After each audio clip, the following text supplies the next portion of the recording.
రంగారెడ్డి జిల్లా మహేశ్వరం నియోజకవర్గ పరిధిలోని నాదర్గుల్ భూములు రాజకీయ ప్రకంపనలు రేపుతుంది. దాదాపు 7,000 కోట్ల విలువైన భూమికి సంబంధించి ఒక పక్క స్థానిక రైతులు గోలగోల చేస్తుంటే మరోపక్క రాజకీయ వేడి రోజురోజుకి రాజుకుంటుంది.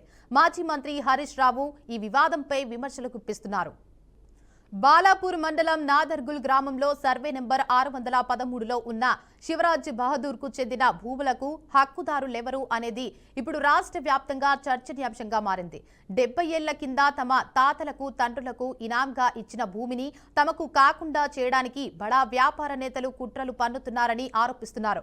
వెంటనే ప్రభుత్వం తగిన చర్యలు తీసుకుని తమ భూములను తమకు ఇప్పించాలని రైతులు కోరుతున్నారు. ఈ భూముల పరిస్థితి ఏది క్లియర్గా గవర్నమెంట్ వాళ్ళు వచ్చి ప్రజాపాలన రేవంత్ రెడ్డి గారు అన్నారు కదా, క్లియర్గా ఇది మీదా కాదా, రైతులదా కాదా, క్లియర్గా వచ్చి ఒకటి అధికారులతోనన్నా ఎవరితోనన్నా క్లియర్గా మాకు చెప్పేస్తే మా పని మేము చేసుకుంటాం. ఇవి కట్టేసి రేకులు వేసేసి రేకులు ఎందుకు వేసి బోర్డులు రోజు ఒక బోర్డు మారుతుంటుంది. ఇక్కడ కోయినూరు డెవలపర్స్ అని ఒకరు, మళ్ళా ఈ శిల్ప ఇన్ఫ్రా ఒకటి, ఇప్పుడు మళ్ళీ కొత్తగా వచ్చింది మెగా కృష్ణారెడ్డి అని ఇప్పుడు కొత్తగా వచ్చింది. మళ్ళీ రోజు ఒకటి మార్చుడు వాళ్ళు అనుకూలంగా.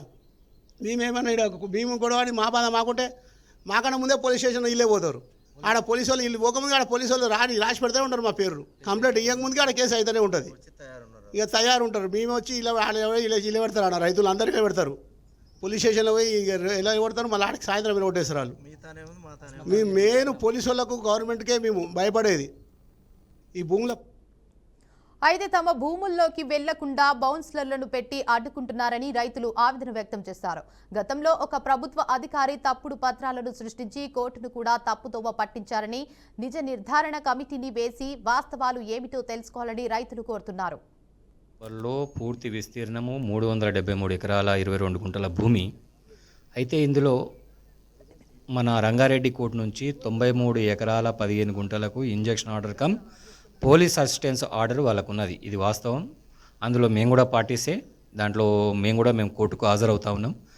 అయితే విషయం ఏమిటి అంటే ఈ 93 ఎకరాల ప్రొటెక్షన్ కానీ ఇంజెక్షన్ వర్తించాల్సిన ఆ ఆర్డర్లను పోలీసు వారు రెవెన్యూ యంత్రాంగం వారు మిస్లీడ్ చేస్తూ పూర్తిగా ఉన్నటువంటి 400 ఎకరాల కబ్జాలోకి తీసుకొని అక్కడికి వెళ్ళినటువంటి రైతులను అడ్డుకొని వాళ్ళ మీదనే అక్రమ కేసులు పెడుతూ వాళ్ళనే బలభ్రాంతులకు గురి చేస్తున్నారు. కాబట్టి మేము ఈ సందర్భంగా రెవెన్యూ యంత్రాంగం కానీ పోలీసు వారికి కానీ కూడా ఏం చెప్తా ఉన్నామంటే, మీరు కోర్టు ఉత్తర్వుల మేరకు మాత్రమే నడుచుకోండి, ఏది కూడా మీ సొంతానికి నడుచుకోవద్దని చెప్పేసి ఈ సందర్భంగా తెలియజేస్తా ఉన్నాం. తమతో పన్నులు కట్టించుకొని కూడా రికార్డుల్లో అధికారులు తమ పేరు ఎక్కించలేదని అర్హులు వాపోతున్నారు. ఇక ఈ విషయంలో తమకు చాలా నష్టం జరుగుతుందని ఆవేదన వ్యక్తం చేస్తున్నారు. ఇప్పుడు ఇందిరాగాంధీ 65 ఇచ్చింది మాకు ఈ భూమి. ప్రధానమంత్రి 65 వచ్చిందామే, అప్పుడు మాకు ఈ భూమి ఇచ్చింది గవర్నమెంట్ భూమి అని. ఇప్పుడు 70 ఏళ్ళ సంది మేము ఇదే సాగు చేసుకుంటూ ఉంటున్నాము. 2001-2000 సంవత్సరంలో ఎవరినో తోలుకొచ్చి ఇది ఒట్టిగా పోతట్టుంది అని చెప్పేసి 10-20 ఇచ్చేసి జరిపి సంతకాలు పెట్టుకొని ఎలగొట్టిరు. అందులో 90 ఎకరాలు పోయిందనిచే ఇంకా 170 ఎకరాలు అట్లనే ఉన్నది. మాకు అదంతా వచ్చి మొత్తానికి రావరేజ్ చేసేసి మొత్తం అవుటర్ జిల్లా మొత్తం రింగ్ రోడ్లు రేకులు వేసేసి మమ్మల్ని ఇప్పుడు పోలీసులకు గురి చేసి రాణిస్తలేరు, పోనిస్తలేరు. ఇది ఒకటి బాధపడుతుంది. మేము మాకు అప్పుడు 613 సర్వే నెంబర్లో సుమారు 373 ఎకరాల ప్రభుత్వ భూమి ఉంది. వాటిని చాలా సంవత్సరాలుగా రైతులు సాగు చేసుకుంటున్నారు. కొన్ని సంవత్సరాల ముందు కొందరు బడాబాబులు వచ్చినట్లుగా తెలిసిందే. ఇక భూమి మీ పేరు మీద లేదు, ఎంతో కొంత డబ్బు ఇస్తాము, సంతకాలు పెట్టండి అంటూ కొద్దిమంది రైతులను మోసగించి సుమారు 93 ఎకరాల భూములను ఆక్రమించుకున్నట్లుగా రైతులు చెబుతున్నారు. ఇక అలా తెచ్చుకున్న భూమిని సాకుగా చూపిస్తూ కోర్టు ద్వారా 280 ఎకరాలకు పైగా భూమిని కొల్లగొట్టేందుకు ప్రయత్నిస్తున్నారని రైతులు వాపుతున్నారు. ఇప్పటికే ఈ విషయంపై ప్రభుత్వం స్పందించి సుప్రీంకోర్టు ఈ భూమిపై నిజనిజాలు వెలికి తీయాలని కోరుతున్నారు. నేటికి ఈ భూమి సర్కారు రికార్డుల్లో ప్రభుత్వ భూమినగానే ఉందని స్పష్టం చేయాలని అభ్యర్థిస్తున్నారు. న్యాయస్థానంలో అక్రమార్కులకు భూమి దక్కకుండా పోరాడి ఇప్పటి వరకు భూమిని సాగు చేసుకుంటున్న తమకు పట్టాలు ఇచ్చి ఆదుకోవాలంటున్నారు. నిజంగానే భూమి ఏ వివాదాల్లోనూ లేకుంటే చుట్టూ ఫెన్సింగ్ నిర్మించి బోర్డులపై కంపెనీల పేర్లు ఎందుకు మారుస్తున్నారో చెప్పాలని డిమాండ్ చేస్తున్నారు. ఆయనకు వచ్చింది ఒక 3 ఎకరాలు అన్నం ఉంది 613లో. ఆయన పంటలు పండించి ఆయన పెద్ద మంచిగా చనిపోయిండు. ఆ తర్వాత నేను 20 ఏళ్ళ నుంచి నేను కూడా చేస్తున్నా. చేసి నుంచి చిలకలు లేవు ఉన్నాయి కదా, ఏం బంతలేవని 2 బోర్డు కూడా వేసిన. 2 బోర్డు కూడా వేస్తుంటే కొంత ఒక 7-8 ఏళ్ళు నడవనిచ్చారు. ఆ తర్వాత ఇక బోర్డు తలగబెట్టారు, రెండింటికి 2 తలగబెట్టిరు అని మేము చేసినాం. బోర్ ఇప్పినాం. ఆ బోర్ ఇప్పి తీసుకుపోయి కట్టించుకొని వచ్చి బోర్డు దింపుదామనే వరకల్లా అలా రాయేసేసారు, బోన్సాలరు. రాయేసేసే వరకల్లా మరి ఇక మళ్ళీ ఇప్పుడు బోర్వెల్ కావాలి, సాపు కావాలంటే బోర్వెల్ కావాలి. ఇక బోర్వెల్ కావాలంటే బోన్సాలు రానియరు. సిఐ గారిని ఏం చెప్పినంటే, అయ్యా సిఐ గారు మరి అలా రాయేసారు, మరి మేము ఏం చేయాలి అంటే, ఏం చేస్తారా అన్నాడు. అంటే బోర్ చేసుకొని సాఫ్ చేసుకొని మళ్ళీ బోర్ దింపుకుంటాం సార్ అన్నాం. బోర్ దింపుకుంటాం మన వరకు అలా బోర్ సాఫ్ చేసుకున్నాం. గడ్డ మీద పోయింది. పాయగా పోలీసులు బోన్సాలు అందరూ వచ్చేసి ఆఫ్ చేశారు. ఆఫ్ చేసి ఇప్పటి కూడా పాటగాడు పోతే ఓ నాగర్లను పోనీయరు, మనుషులను పోనీయరు, ఒక ఆడోళ్ళని పోనీయరు. పోలీసులను మాత్రం ఇక్కడ రానియకండి, బోన్సాలు కూడా ఇక్కడ ఉండొద్దు, మాకు భయంకరమే ఉన్నది.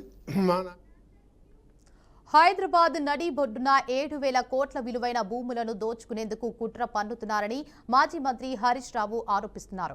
తాతలు తండ్రుల ద్వారా సంక్రమించిన భూములను భక్షించేందుకు రేవంత్ రెడ్డి సర్కార్ ప్రయత్నిస్తోందని అంటున్నారు.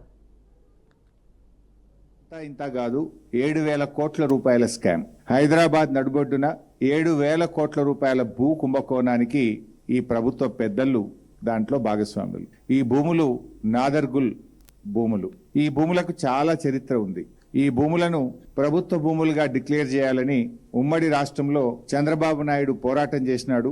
రాజశేఖర రెడ్డి గారు ఈ భూములను ప్రభుత్వ భూములుగా ప్రకటించారు. కేసీఆర్ గారి ప్రభుత్వం ఈ భూములను రక్షించింది. ఇప్పుడు వచ్చిన రేవంత్ రెడ్డి ప్రభుత్వం భక్షిస్తున్నది. అధికారంలో వచ్చిన 10 రోజుల్లోనే ఈ భూముల మీద కన్నుబడి ఈ భూములను భక్షించే కార్యక్రమానికి నేటి రేవంత్ రెడ్డి ప్రభుత్వం పాల్పడతా ఉంది. ఈ 374 ఎకరాల భూమిలో దాదాపు 600 మంది పేద రైతులు బతుకుతా ఉన్నారు. తాతలు తండ్రులు పిల్లల కాడి నుంచి బతుకుతా ఉన్నారు. ఇలా వాళ్ళ భూముల్లోకి వాళ్ళని పోనీయకుండా బౌన్సర్లను పెట్టి పోలీసుల చేత దాడి చేయిస్తూ అక్రమ కేసులు పెడుతూ పేద రైతుల్ని భయభ్రాంతులకు గురి చేస్తూ ఉన్నారు. చాలా మంది రైతులు బీఆర్ఎస్ పార్టీ ఆఫీస్కి వచ్చి మా దృష్టికి తేవడం జరిగింది. ఈ స్కామ్ అంతా ఇంత కాదు. నాదర్గుల్ భూములపై బీఆర్ఎస్ ఆరోపణలను కాంగ్రెస్ శ్రేణులు ఖండిస్తున్నాయి. రాజకీయ కుట్రలో భాగంగా తమకు ఆపాదిస్తున్నారని అంటున్నారు. ఇక ఈ వివాదంపై కేంద్ర దర్యాప్తు సంస్థ లేదంటే సుప్రీంకోర్టు మాజీ జడ్జితో విచారణ కమిటీ వేస్తేనే వాస్తవాలు బయటకు వస్తాయని మేధావులు అభిప్రాయపడుతున్నారు. ఇదిలా ఉంటే 7,000 కోట్ల విలువైన భూమిపై కుట్ర చేస్తున్న వ్యక్తులెవరో తెలియాలని, నిజమైన అర్హులకే అది దక్కాలనే డిమాండ్లు వెల్లువెత్తుతున్నాయి.